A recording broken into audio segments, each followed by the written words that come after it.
ہمارے ساتھ آج پیچھے آپ دیکھ سکتے ہیں کہ اسٹال موجود ہے. یہ مسلم ویلفیئر کینیڈا کے نام سے ایسوسی ایشن ہے. لوگ 32 ایئر سے یہاں کام کر رہے ہیں. تمام ویلفیئر کا کام ہے، ہوم لیس کو کھانا پہنچانا، بزرگوں کو کھانا پہنچانا.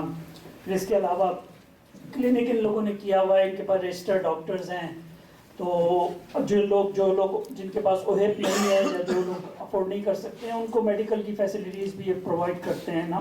اور پھر اس کے علاوہ یہ لانگ ٹرم کیئر بھی سینئر سٹیزنس کے لیے شروع کرنے جا رہے ہیں. پیچھے کتابیں موجود ہیں، اچھی کتابیں ہیں، آپ لوگ وہ بائی کر سکتے ہیں. وہ اس کی سب پروسیڈنگ جو ہے وہ ڈونیشن میں جائے گی نا، ان لوگوں کے ڈونیشن میں. تو آپ لوگ ضرور اس کو دیکھیے گا. تو اور پھر یہ کہ ہم پروگرام شروع کرتے ہیں. جیسا کہ آپ سب کو پتہ ہے، آج کے ہمارے میزبان ہیں ناظم الدین ناظم صاحب. تو مہمان ہے بھائی. میں نے کیا کہا دیا؟ میں جو بھی کہوں آپ لوگ وہی سمجھیے گا جو ہونا چاہیے. حفیظ جالندھری نے کہا تھا، تشکیل و تکمیل فن میں جو بھی حفیظ کا حصہ ہے، تشکیل و تکمیل فن میں جو بھی حفیظ کا حصہ ہے، نصف صدی کا قصہ ہے، 2-4 برس کی بات نہیں. تو یہ حفیظ جالندھری صاحب نے فرمایا تھا. تو جی ناظم صاحب بھی کوئی نصف صدی پر مشتمل اپنے تجربات کو اس کتاب میں محفوظ کیا ہے، جس پر ہم آج بات کریں گے تھوڑا بہت کتاب پر، اور ان سے سوال جواب ہوں گے. 50 سال کسی بھی کام کے لیے ایک طویل مدت ہوتی ہے. ناظم صاحب سے میری پہلی ملاقات کہاں اور کب ہوئی یہ تو یاد نہیں، لیکن جب انہوں نے مجھ سے اپنی کتاب کا تذکرہ کیا تو مجھے ایک نہایت دلچسپ کتاب معلوم ہوئی، اور مجھ کو اس کتاب کا مسودہ بھی پڑھنے کا شرف حاصل ہے. کتاب پر تو ہم کسی دن تفصیل سے بات کریں گے، لیکن آج ہم ناظم صاحب پر بات کرتے ہیں.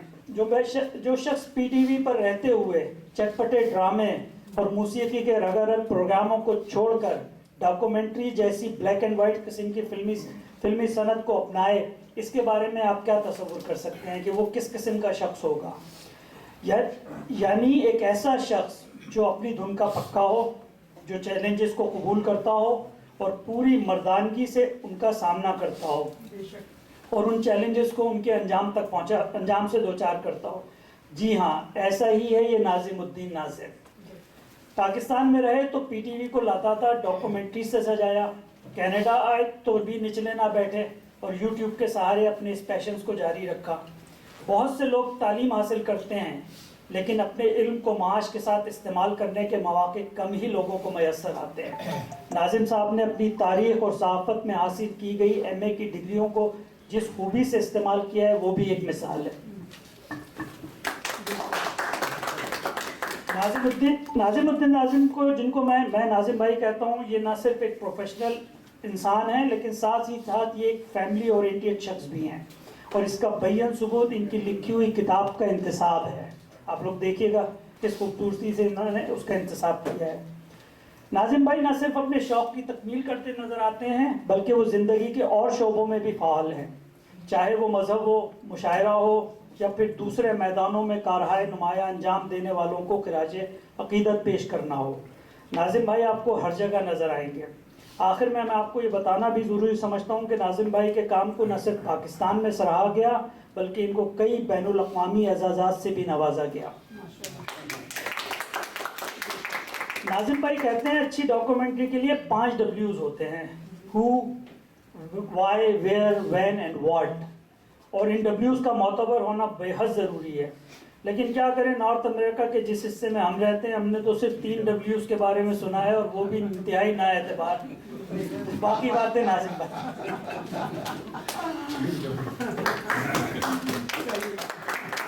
ہاں، اور اس کے ساتھ ہی ایک اور میزبان فیصل عظیم کو دعوت دوں گا کہ وہ اسٹیج پہ تشریف لائیں اور پھر سوال جواب کا سلسلہ شروع کریں. بہت شکریہ فیصل. جنید نے کوئی غلطی نہیں کی تھی. آپ لوگ دیکھ سکتے ہیں ناظم صاحب جس طرح ماشاءاللہ آج کی محفل میں شریک ہیں، وہ ہمیں میزبانی لگ رہے ہیں، وہ ہمیں بتا رہے ہیں کیا کرو. اور اگر جنید نہیں بتاتے کہ وہ ٹی وی پروڈیوسر ہیں، تو جس طرح یہاں سے بیٹھ کر وہ بتا رہے ہیں کیمرہ آن کرو، یہ کرو، اس سے پتہ چل جاتا کہ وہ ٹی وی پروڈیوسر ہیں. تو بہت شکریہ ناظم صاحب، آپ نے وقت دیا. ہم لوگ، آپ لوگوں کو پتہ ہے کہ زیادہ تر جو ہمارے موضوعات ہوتے ہیں مقابلے کے، وہ ادبی ہوتے ہیں. ڈاکیومنٹری بظاہر آپ کو لگ رہا ہوگا کہ یہ ہم لوگ شاید کہیں اور کسی اور سمجھ نکل رہے ہیں کہ ایسا نہیں ہے. کہیں نہ کہیں ڈاکیومنٹری ہو گئی, کہیں نہ کہیں جو میڈیا ہو گیا, الیکٹرانک میڈیا, وہ کہیں نہ کہیں وہ بھی ادبی معاملات سے اس کا کہیں نہ کہیں متوالی چل رہا ہوتا ہے, کہیں نہ کہیں اس کا تعلق ہوتا ہے. مثلاً ناظم الدین صاحب نے خود انہوں نے ماشاء اللہ جس طرح کتاب لکھی ہے, تو اس کو ہے تو ڈاکیومنٹری پہ, لیکن ظاہر ہے وہ صاحب کتاب ہیں, تو اس لحاظ سے ہم کہہ سکتے ہیں کہ یہ بالکل ادب سے ہٹ کر ہم بات نہیں کر رہے. تو ہم لوگ ہمیشہ کی طرح یہ کریں گے کہ اپنے ناظم صاحب سے کچھ سنیں گے, کچھ بات چیت کریں گے, کچھ سوال جواب کریں گے, اور آپ لوگوں سے ہماری خواہش ہوگی کہ آپ لوگ درخواست کریں گے کہ آپ لوگ اس میں شامل ہوں, مکالمہ ہو, آپ کچھ کہنا چاہتے ہیں, کچھ پوچھنا چاہتے ہیں جو بھی. تو اور جیسے کہ جنید نے بتایا, مسلم ویلفیئر سینٹر بہت زبردست ادارہ ہے, بہت عرصے سے کام کر رہا ہے. میں تو جب سے کینیڈا آیا ہوں تب سے میں ان لوگوں کو دیکھا ہوں. ان لوگوں کی بڑی خدمات ہیں, آپ میں سے شاید بہت سے لوگ جانتے ہوں. اور ان کے نام پر پارک بھی بنا تھا میجر پاس, جس کے پانی تھے, تو بڑا ان لوگوں کی بڑی خدمات ہیں. اور معتبر ادارہ ہے, یعنی آپ کو شک ہوتا ہے بعض اوقات کہ یار ان کے فلاں کے ساتھ ہم کام کریں گے نہیں کریں. تو میں اور یہاں پہ جو کتابیں رکھی ہیں اس میں بھی میں شکریہ ادا کروں گا دوبارہ. افضل صاحب یہاں پہ نہیں ہیں, ان کی کتابیں انہوں نے ڈونیٹ کی تھی, منیر صاحب نے بہت سی کتابیں ڈونیٹ کی. ہمارے مختلف جو بزرگ یہاں پر ہیں, دوست ہیں, وہ لوگ ہمیں بعض وقت کتابیں دیتے ہیں, تو ہم لوگ کوشش ہماری ہوتی ہے کہ وہ کتاب جو ہمیں رکھنی ہو تو ہم بتاتے بھی نہیں ہیں, رکھ لیتے ہیں. اور جو بچ جاتی ہیں وہ ہم کیونکہ جو ہمارے پاس پہلے سے موجود ہیں, بچ جاتی ہیں نہیں, جو ہمارے پہلے سے موجود ہیں اچھی کتابیں ہیں, ہم وہ وہاں رکھتے ہیں تاکہ آپ لوگ خریدیں, کتاب بکے, کتاب خریدی جائے, کتاب پڑھی جائے, اور اس کا جو بھی اس کی قیمت ہے وہ اس کے عطیہ میں چلی جائے. بولے آج مسلم ویلفیئر سینٹر کے لیے. تو جناب بات شروع کرتے ہیں ہم ڈاکیومنٹریز سے. تو میں ایک بنیادی جو حوالے کے لیے جو سوال ہوتا ہے وہاں سے میں بات شروع کروں گا, اور میں پوچھنا چاہوں گا ناظم صاحب سے کہ اگر وہ ہمیں کچھ بتائیں کہ آخر ڈاکیومنٹری کیا چیز ہے, اس کی ہمیں کیسے پتہ چلے گا. اچھا اور ایک تو یہ کہ وہ اس کی وہ کیا ہوگی, کچھ تعریف کریں. اگر ہم سے کوئی پوچھے کہ ڈاکیومنٹری کیا ہے تو ہم تعریف کر سکتے ہیں کہ نہیں, کیسے پتہ چلے گا کہ ڈاکیومنٹری ہے, اور کیا ایک اور 3 سوال ایک ساتھ. تیسرا یہ کہ کیا اس کا صحیح ترجمہ دستاویزی فلم ہے یا نہیں. بہت بہت شکریہ ارباب قلم کا, جنید, فیصل اور ابو الخیر صاحب, ان سب سے تو میں انور کاظمی صاحب اور انور کاظمی صاحب, وہ میں آ رہا ہوں, میں ان سب سے تو انٹرویوز کر چکا ہوں. انور کاظمی صاحب سے آج میری ملاقات ہوئی, اور آذر صاحب سے میرا تعارف فیصل نے کرایا. تو میں سب سے پہلے آپ کا مشکور ہوں کہ آپ نے یہ دوستوں سے ملاقات کروائی, اور ڈاکومنٹری کے حوالے سے آپ بات کرنا چاہتے ہیں اور کچھ سوالات. تو میں پہلی بات یہ آپ کو بتا دوں کہ میں کوئی ایک پبلک اسپیکر تو ہوں نہیں, اور دوسرے یہ کہ نہ میں کوئی یہ جو سوالات وغیرہ انہوں نے مجھ سے کچھ تھوڑے سے شیئر کیے ہیں وہ خاصے اکیڈمک ہیں, لیکن باہر بات کریں گے, اس لیے کہ میں نے کیونکہ کتاب لکھی ہے اور اس میں خود بہت عرصے کے بعد اب مجھے پڑھنے کا موقع ملا, اور میں نے کوشش کی ہے کہ اس میں سے کچھ چیزیں آپ سے میں شیئر کر لوں گا. تو آپ کا بہت بہت شکریہ, آپ نے یہاں پر بلایا, اور آپ سب لوگوں کا بھی کہ آپ لوگ مجھے سننے کے لیے آئے. بھائی ڈاکومنٹری کے متعلق میں یہ کہوں گا کہ ڈاکومنٹری ہم جس وقت کوئی یہ سوچ کے بیٹھتے ہیں کہ جی ہم ڈاکومنٹری دیکھیں گے, کیا ہوتا ہے تاثر یہی ہوتا ہے کہ ایک حقیقت دکھائی جائے گی, ایک سچائی ہوگی, اور اس میں کچھ چیزیں ایسی تاریخی ہو سکتی ہیں, کچھ ایسی چیزیں ہوں گی جو مشاہدہ کیا ہوا ہوگا, اور وہ ہم سب دیکھیں گے, اور یہ بالکل طے شدہ ہے کہ وہ ایک حقیقت ہوگی اور ایک سچائی ہوگی. اگر وہ یہ سب چیزیں آپ لے کے دیکھ رہے ہیں تو سمجھ لیں کہ وہ ڈاکومنٹری ہے. اور اس کو مختصر لفظوں میں یوں کہہ سکتے ہیں کہ film of facts in depth, film of facts in depth, یا یوں کہہ لیں کہ فلم کلوز ٹو ریالٹی, یعنی ریالٹی کے قریب جو بھی چیز حقیقت کے قریب ہے اور وہ اس کو، اور اس میں ایسے ساری چیزیں ہیں جس کے اوپر ہم ابھی یہاں آگے بات کریں گے کہ اور اس کے کیا لوازمات ہوتے ہیں. تو وہ سب چیزیں اگر ہیں تو ظاہر ہے کہ وہ پھر ڈاکومنٹری ہے. اور آپ کا ایک دوسرا سوال تھا کہ کس طریقے سے اگر مطلب یہ کہ آپ دستاویزی فلم کہا جا سکتا ہے یا نہیں، اس کو بالکل آپ کہہ سکتے ہیں. بہرحال یہ کہ اس میں کیونکہ دستاویز میں بھی ایک حقیقت سچائی ہوتی ہے، لیکن یہ ایک الگ وہ ہے، یعنی اگر وہ حقائق پر مبنی کوئی چیز ہے فلم تو وہ پھر دستاویزی ہے پھر اس کے اندر. اور اس کو آپ جو ہے اس آپ کا شاید ایک اور سوال تھا کہ اس کی کہ ہم پیسے پہچانیں گے کہ یہ ہم یا کیسے کہیں گے کہ یہ اس کی پہچان ہے، یہ ہوگا تو اگر آپ، میں نے جیسے کہ شروع میں ہی بتایا آپ کو کہ اگر آپ یہ دیکھ رہے ہیں کہ جی یہ اس کے اندر اصل فوٹیج ہے، اصل لوگ موجود ہیں جو بات کر رہے ہیں اس ایونٹ کے، یا وہ آپ یہ سمجھتے ہیں کہ اس نے جو تحقیق کی ہے اسکرپٹ رائٹر نے یا پروڈیوسر نے، جو کچھ وہ دکھانے جا رہا ہے آپ کو، وہ یہ ساری چیزیں ہیں، اور تو یقینی طور کے اوپر وہ ایک ڈاکومنٹری کی پہچان ہے. وہ اس کو آپ اگر وہ تخیلاتی ہے، اگر وہ افسانوی ہے، کہانی ہے اس کے اندر کوئی، تو وہ یقینی طور پہ پھر وہ ڈاکومنٹری نہیں رہے گی، وہ کچھ اور بن جائے گا. لیکن ابھی آگے چل کے ہم کچھ اور جو اس کے مختلف قسمیں اور وہ فرق ہیں اس پہ بات کریں گے تو شاید اور یہ بات کھل جائے گی آپ. بالکل. اچھا، اس کا مقصد کیا ہے جو ڈاکیومنٹری، اس کا کوئی مقصد ہوگا، کوئی افادیت ہوتی ہے اس کی، کچھ اس کے بارے میں بتائیے. دیکھیے مقصد تو اس کا یہ ہے کہ لوگوں تک معلومات، انفارمیشن پہنچائی جائے، اور وہ بالکل ٹھیک اور حقائق پہ مبنی ہو وہ، اور تعلیمی، علمی اس کا مقصد ہے. اور پھر اس کے علاوہ یہ کہ ڈاکومنٹری جو ہے وہ آپ جب وہ اس کو ریکارڈ کر لیتے ہیں تو وہ آپ کی یوں سمجھیے کہ ایک تاریخ کا حصہ بن جاتی ہے. کوئی بھی چیز ہے ڈاکومنٹری کے حوالے سے اگر آپ نے کی ہے. ڈرامہ شاید آپ کچھ دن کے بعد بھول جائیں کیا سبجیکٹ تھا، کیا تھا وہ، لیکن ڈاکومنٹری کو آپ نہیں بھول سکیں گے. اور اس کو آپ بعد میں بھی اگر آپ دیکھیں گے جو وقت گزرتا جائے گا اس کی افادیت جو ہے وہ بڑھتی چلی جائے گی، وہ وقت کے ساتھ ساتھ.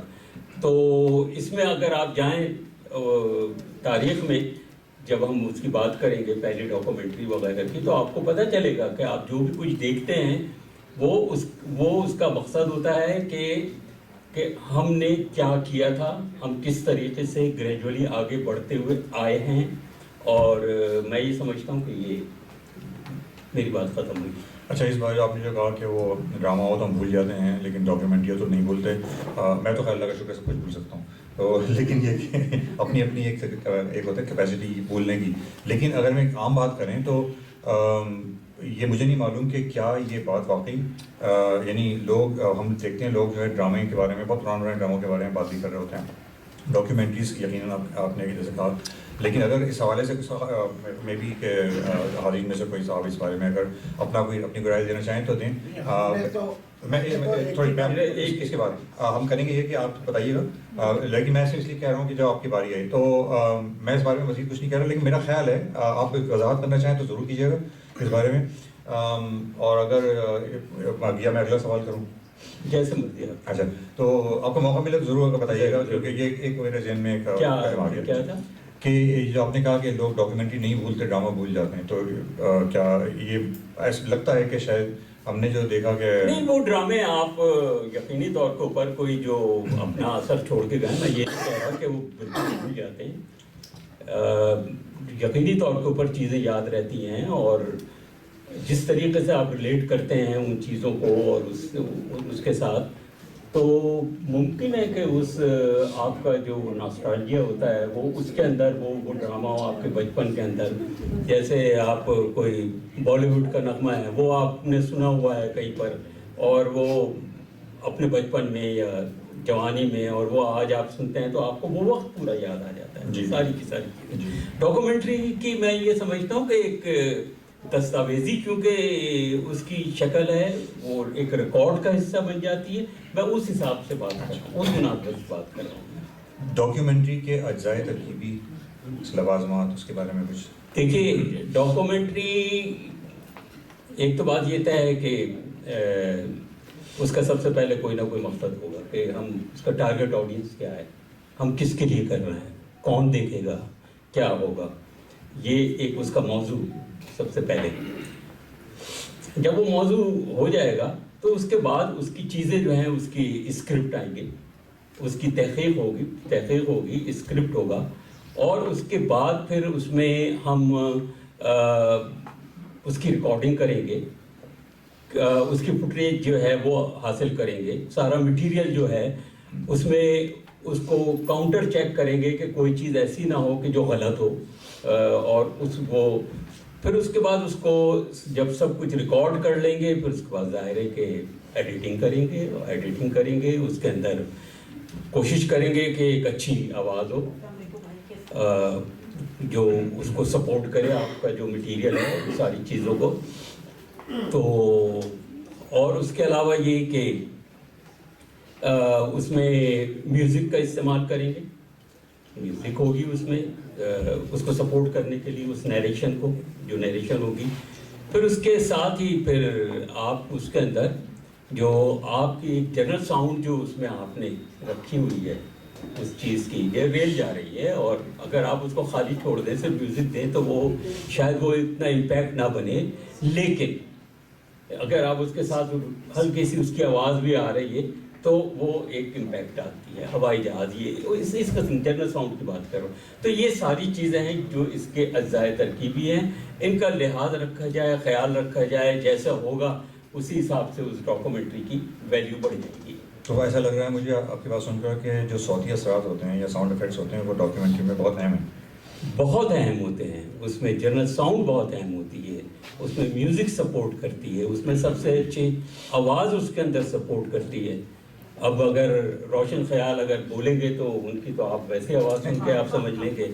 تو یہ کہ اس کے اندر بالکل آواز جو ہے بہت کاؤنٹ ہوتی ہے، لیکن پھر ساتھ ساتھ ایک اچھا اسکرپٹ بہت ضروری ہے، اور اس اچھے اسکرپٹ کے لیے ضروری ہے کہ اس کے پیچھے ایک اچھا پروڈیوسر بھی ہو جو اس کو، یعنی ان کی اور اسکرپٹ رائٹر کی اور جو تحقیق کر رہا ہے وہ سب کی ایک جب تک کیمسٹری نہ ملے اور وہ ایک دوسرے کے ساتھ وہ نہ کرے تو ایک ڈاکومنٹری اچھی نہیں بن سکتی۔ لیکن یہ سب چیزیں ہمیں وہاں پر ٹیلی ویژن میں رہتے ہوئے تو مل جاتی تھی، لیکن یہاں آنے کے بعد اب اس طرح نہیں ہوتا۔ اس کے باوجود بھی کوشش کرتے ہیں، اب کیونکہ گوگل ہے اور بہت سارے ہم بہت اس سے قریب آ چکے ہیں، ہمارے پاس معلومات کی بہت سے ذرائع ہیں، ہم اسے بآسانی وہ کر لیتے ہیں۔ تو اس کا مجھے کبھی کبھار ایک وہ ہوتا ہے، ریگریٹ ہوتا ہے کہ کاش ٹیلی ویژن کے زمانے میں یہ سب چیزیں ہوتی تو ہم زیادہ بہتر طور پہ کر سکتے ہوتے۔ تو یہ سارے اجزائے ترکیبی ہیں جو میں نے آپ کو بتایا۔ میں آپ کی جو آپ نے اچھی آواز کی بات کی، میں تھوڑی دیر میں، ابھی نہیں تھوڑی دیر میں آپ کو تھوڑا سا پریشان کروں گا۔ خواتین بہت بیٹھی ہیں، ان کو آپ کے پیچھے لگاؤں گا ایک سوال کر کے، لیکن بعد میں، اور یہ اسکرپٹ میں شامل نہیں ہے۔ اچھا چلیے ٹھیک ہے۔ اچھا، اور ابھی ہم کریں گے کہ جیسے ابھی میں بات کر رہا ہوں تو تھوڑے سے اور سوالات ہمارے جو پینل کے لوگ ہیں ان سے، جنہوں نے مل کے تیار کیے ہیں، جنید، سکندر بھائی اور انور بھائی، اگر آپ میں سے کوئی بات کرنا کچھ پوچھنا چاہے تو بتائیں۔ میرا یہ سوال ہے کہ جیسے آپ نے خود فرمایا ابھی کہ اس میں اسکرپٹ رائٹر، پروڈیوسر اور وغیرہ سب کچھ ہوتے ہیں، تو یہ جس طرح سے ایک فلم بنتی ہے تو اس کا بہت بڑا بجٹ ہوتا ہے اور اس کا کوئی پرپس ہوتا ہے کہ صاحب وہ فلم چلے گی اور پیسے بنائیں گے۔ یہاں پر کیا ہوتا ہے اور اس کی تھوڑی سی تفصیل بتائیں۔ یہاں سے مراد آپ ڈاکومنٹریز میں؟ اچھا ٹھیک ہے، میں بتا دوں۔ دیکھیے، پاکستان ٹیلی ویژن جو ہے وہ ایک سرکاری ادارہ تھا، اور وہ یقینی طور کے اوپر جو پروڈیوسر پیسے لگاتا ہے کسی بھی چیز کو، کوئی بھی نان فکشن ہو یا فکشن ہو، فلم بنانے کے لیے، ڈاکومنٹری ہو، کوئی بھی فلم، تو وہ جو پیسے لگانے والی چیز ہے وہ تو ہمارا ادارہ کرتا تھا. ادارہ جو ہے اس کو ہم دیتے تھے آئیڈیا وہاں, اور وہ خود ہمارا مطلب یہ کہ خیال ہوتا تھا کہ اس کے اوپر ڈاکومنٹری تھر پہ ہونی چاہیے, کسی پہ ہونی, جو بھی ہے ڈاکومنٹری کا. تو اس کے بعد وہ پھر اس کا بجٹ مانگتے تھے کہ اچھا تمہارا اس پہ خرچہ کتنا ہوگا یہ بتاؤ. وہ ایک پروگرام بجٹ ایسٹیمیٹ ان کو بنا کے دیا جاتا ہے کہ جی اچھا ہم یہاں جائیں گے, یہ کریں گے, وہ ساری چیزیں اس میں آ جاتی ہیں. اس کے حساب سے ہم پھر خرچہ کرتے ہیں وہ ساری چیزیں. اور اس کے اندر ہر ایک کا, کیونکہ وہ فی سٹرکچر ہوتا تھا اس میں, اسکرپٹ کے لیے, ریسرچ کے لیے, اور نریشن کے لیے, اور ایڈیٹنگ ظاہر ہے کہ وہیں ہوتی تھی ہمارے ادارے میں. کیمرہ مین ہمیں مل جاتا تھا, وہ ساری چیزیں, وہ ساری یہ سب چیزیں. اب آ جائیے ذرا سا اس کو الگ کر کے دیکھ لیتے ہیں. اب اس میں یہ ہے کہ جو اب تو مختلف ایسے بہت سارے ادارے موجود ہیں جو یقیناً میرا خیال ہے کہ وہ اگر آپ وہ سب جمع کرتے ہیں اور پیسے وغیرہ جمع کر کے اور اس کے بعد وہ ڈاکومنٹری کے لیے کسی کو وہ کرتے ہیں, اگر منتخب کرتے ہیں, تو پھر اس کے بعد وہاں سے ڈائریکٹر کا کام شروع ہوتا ہے اور وہ پھر اپنی ٹیم کو بناتا ہے. کیونکہ یہ ٹیم ایفرٹ ہے, ٹیم کے بغیر یہ چیز ممکن نہیں ہے کہ آپ کوئی بھی ایکس وائی زیڈ کو کریں. آپ کو دیکھنا ہوتا ہے کہ کون کیا کس جگہ کے اوپر کام کرے گا. میرا خیال ہے کہ میں نے اپنی بات کر لی ہے, یا کچھ رہ گیا ہو تو بتائیے. نہیں, ان کا معاشی حوالے سے کہہ رہے تھے کہ آپ کے معاشی حوالے سے میں نے بتا دیا. پیسے پروڈیوسر اب پرائیویٹ اس کے اندر اگر لگائے گا تو اس کو پتہ ہوگا کہ کتنا خرچہ ہے, کیا ہے. میں نے تو کیونکہ ایک پورے ادارے کے لیے میں نے 30 سال کام کیا ہے, تو باہر میں نے کوئی ایسا کام نہیں کرا, تو میں کہہ نہیں سکتا. باہر کے لیے یہاں پر مجھے آنے کے بعد جو تھوڑا بہت جو لوگوں کے ساتھ کام کرنے کا اتفاق ہوا, تو بس وہ کوئی اتنا خاص وہ نہیں تھا. اب کیونکہ یہاں پر آنے کے بعد میں نے تو وہاں ساری زندگی کیمرے کے پیچھے رہ کے کام کیا ہے. میں کبھی اس طریقے سے یہ مائک وائک یہ میرا کوئی کام نہیں تھا.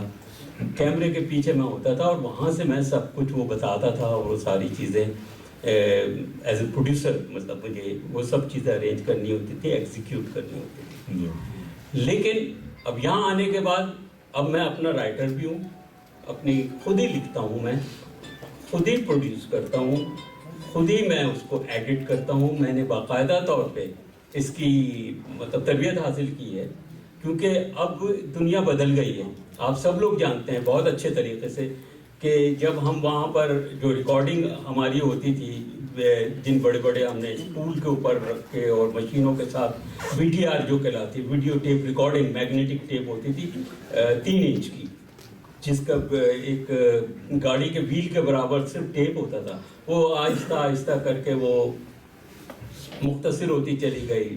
وہ اس میں یومیٹک آ گیا, لو بینڈ, ہائی بینڈ, پھر اس کے بعد بیٹا کیم آ گیا, بہت اچھی کوالٹی. پھر اس کے بعد آپ کو معلوم ہے 80 کی دہائی کے بعد جب کیمرے آنے شروع ہوئے عام پبلک کے لیے, وہ تو اس نے بڑا کچھ آسان کر دیا سب لوگوں کے لیے. تو اس میں ایڈیٹنگ کرنا اور اس کے حساب سے وہ ساری چیزیں کرنا وہ ایک الگ وہ تھا. وہاں پر بالکل ایک انجینئر الگ سے چاہیے ہوتا تھا جو یہ کام کر سکتا تھا ایڈیٹنگ کا. لیکن یہاں آنے کے بعد یہ آپ سب بھی کر سکتے ہیں اور آپ آسانی کے ساتھ کر سکتے ہیں. مختلف کورسز جو ہیں وہ موجود ہیں. یوڈیمی سے میں نے کورس لیا, فلمورا کا میں نے ایڈیٹنگ سافٹ ویئر خریدا, 1 ٹائم اس کے میں نے پیسے دیے, اس کے بعد اس کورس کو لیا. یوٹیوب کے اوپر تھے اس کے بہت سارے چیپٹرز, لیکن وہ میں اس سے میری سمجھ میں نہیں آیا یوٹیوب سے, تو میں نے وہ کورس لے کے باقاعدہ طور پہ اس کی تربیت لی, اور اس کے بعد پھر میں نے آہستہ آہستہ آہستہ کر کے سیکھنا شروع کیا. تو آج میں مثلاً کہیں ٹرکی گیا جیسے, تو وہاں جانے کے بعد میں نے